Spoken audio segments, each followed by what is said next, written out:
18 বছর বয়স কি দুঃসহ, স্পর্ধায় নেয় মাথা তুলবার ঝুঁকি। 18 বছর বয়সেই অহরহ বিরাট দুঃসাহসেরা দেয় যে উকি। যিনি লিখেছিলেন তার জন্ম শতবর্ষ পালিত হচ্ছে এই বছর। তার থেকে 8 বছর আগে জন্মানো ভারতবর্ষের বাম রাজনীতির কিংবদন্তি পুরুষ প্রয়াত জ্যোতি বসু একদিন বলেছিলেন, মানুষই ইতিহাস রচনা করেন। সেই মানুষ আরো নির্দিষ্ট করলে বললে 18 এবং তার কাছাকাছি বয়সের মানুষ একটা গোটা প্রজন্ম ইতিহাস রচনা করলেন। দিল্লির যন্তর মন্তর এখন ফাঁকা। সিজেপি আন্দোলন প্রত্যাহার করে দিয়েছে, সেটাই স্বাভাবিক।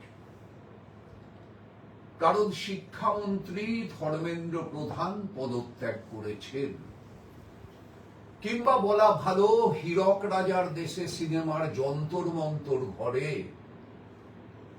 আধুনিক সংস্করণ নরেন্দ্র মোদীর ক্যাবিনেটের দপ্তরে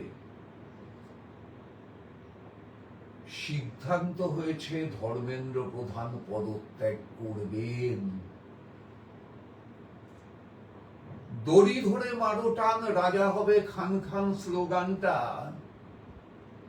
এখনো সে ঘরে উচ্চারিত না হলেও ধর্মেন্দ্র প্রধান ধর্মের ইন্দ্র ধর্মীয় ফ্যাসিবাদ কায়েম করা সরকারের মূল মাথা থেকে একটি অঙ্গ হিসাবে বিতাড়িত হলেন।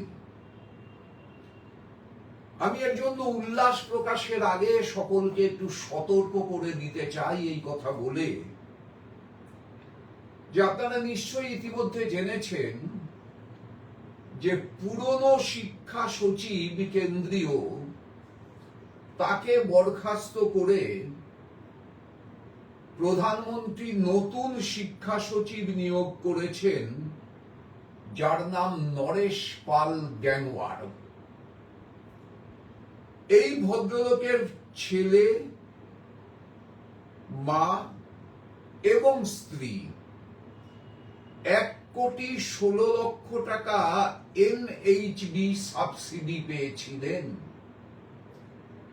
সেই এনএইচবি সাবসিডি যা কৃষি দপ্তরের রাষ্ট্রমন্ত্রী বিজেপি নেতা ভগীরথ চৌধুরী পেয়েছিলেন as chairman of NHB। অর্থাৎ ধর্মেন্দ্র প্রধান সরে গেলেন মানে শিক্ষা মন্ত্রক থেকে দুর্নীতি সরে গেল, এই সুখ স্বপ্নে কেউ বিভোর হবেন না। নিশ্চিতভাবেই সেই দুর্নীতির কেন্দ্রস্থলে একটা বড়সড় আঘাত দিয়ে এটা প্রতিষ্ঠিত করা গেল যে জনতা জাগলে কি ঘটতে পারে। নন বায়োলজিক্যাল ঈশ্বরের সন্তান জনতা জাগলে আর জনার্দন থাকেন না। উল্টো রথের দিনে কিংবা তার পরের দিনে তার রথ উল্টে যাওয়ার সূচনাটাও হতে পারে। সুকান্ত ভট্টাচার্য সেই 18 বছর বয়স কবিতায় শেষ করেছিলেন এই কথা বলে, তবু 18 শুনেছি জয়ধ্বনি, এ বয়স বাঁচে দুর্যোগে আর ঝড়ে, বিপদের মুখে এ বয়স অগ্রণী, এ বয়স তবু নতুন কিছু তো করে। এই অনেক নতুন কিছুর জন্য অপেক্ষা করতে হবে আমাদের। এই বয়সকে কুর্নিশ জানিয়ে আমাদের সকলকে মিলে এই বয়সের কাছে বলতে হবে,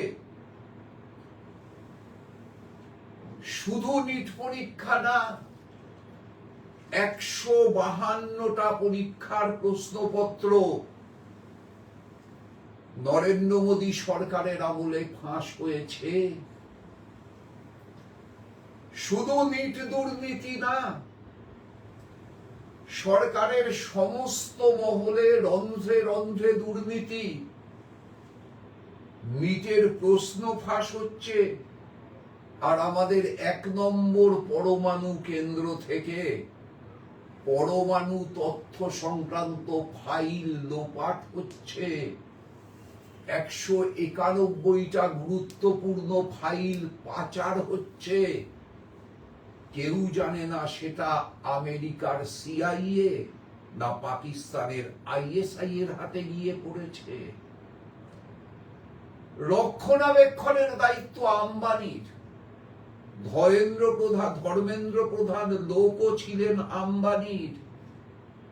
668 কোটি টাকা ইলেকটোরাল বন্ডে এনে দিয়েছিলেন ধর্মেন্দ্র প্রধান আম্বানিদের থেকে। সম্পর্কের রসায়নে একের সঙ্গে আরেকের মিলের ইনগ্রেডিয়েন্টস গুলো খুঁজতে যদি আমরা ভুল করি, তাহলে গোলমাল বেঁধে যাবে সর্বত্র। আসলে একটা সরকার যে মনুর সংবিধান ভারতবর্ষে প্রতিষ্ঠিত করতে চায়, যে ব্রাহ্মণ্যতন্ত্রের ভারতবর্ষ তৈরি করতে চায়, হিন্দু রাষ্ট্র বানাতে চায়, এক দেবতা, এক দেশ, এক ধর্ম, এক নেতা, এক দল, তার নীতিতে দেশ চালাতে চায়, ভারতবর্ষের বহুধা বিভক্ত বৈচিত্র্যের মধ্যে অন্তর্লীন ঐক্যকে সে কোনোদিন খুঁজে পেতে পারে না। তাই জোর করে ক্ষমতার দম্ভ দেখিয়ে, গায়ের শক্তির প্রদর্শন দেখিয়ে, পেশির আস্ফালন দেখিয়ে দিল্লি পুলিশের হাতে প্যালেট গান তুলে দিয়ে, লাঠির গায়ে পেরেক আটকে দিয়ে আন্দোলন দমনের চেষ্টা হয়েছিল। আমাদের মূলধারার মিডিয়াকে আমরা আশ্চর্যভাবে নীরব থাকতে দেখলাম। আর বাংলা বলে একটা মিডিয়া তো প্রায় যারা আন্দোলন করছেন, প্রায় বলার দরকার কি, সরাসরি তাদেরকে দেশদ্রোহী, চীনের দালাল, পাকিস্তানের দালাল, বিদেশি শক্তির দালাল, এই সব কিছু বলে অভিহিত করে ষাঁড়ের মতো গাঁ গাঁ করে চিৎকার করে গেল একটা ময়ূখ রঞ্জন বিশ্বাস নাকি ঘোষ। কি হলো আজকে? কি বলবেন? বিশ্বাসঘাতকরা জিতল। আজকে কি বলবেন? পাকিস্তানের দালালরা জিতলো, চীনের দালালরা জিতলো। আসলে আপনি ভারতটাকে চেনেন। ভারত মানে এক পেশেনি না, ভারত মানে বৈচিত্র্যের মিলন। ভারত মানে পেশি শক্তির প্রদর্শন না, ভারত মানে কবে বঙ্কিমচন্দ্র বলে গেছেন, বস্তুত বাহুবল অপেক্ষা বাক্যবল সর্বাংশে শ্রেষ্ঠ। আপনি বাক্যই ব্যবহার করেন, কিন্তু টিভির পর্দায় সেটাকে বাহুবলের মতো লাগে। দেখলেন তো আন্দোলনটা? কাকে বাদ দেবেন বলুন তো? লাদাখের সোনম ওয়াংচুক, কানাডা থেকে আসা দীপক চিপকে, আচ্ছা বিহারের ওই মেয়েটা, দিল্লির ওই মুসলমান মেয়েটা যার হাতের প্ল্যাকার্ডটায় জল করছিল চিরকালীন ঐক্যের ভাষা, যে মেয়েটা খুন হয়ে গেল, নিহত হলো, যে ছেলেটা প্যারেড গানে একটা চোখ হারালো, বিহার, উত্তরপ্রদেশ, মধ্যপ্রদেশ, ছত্তিশগড়, রাজস্থান, মহারাষ্ট্র আর পাঞ্জাবের কৃষকরা শুধু বলেছিল আমরা ট্র্যাক্টর নিয়ে আসছি, এসে পৌঁছয়নি। কেঁপে গেল কেন্দ্রীয় সরকারের ভিত। তাহলে এ ভিতকে কাঁপানো যায়? ভারতবর্ষের মানুষের বিশ্বাসে এটা প্রথিত হলো, এ ভিতকে কাঁপানো যায়।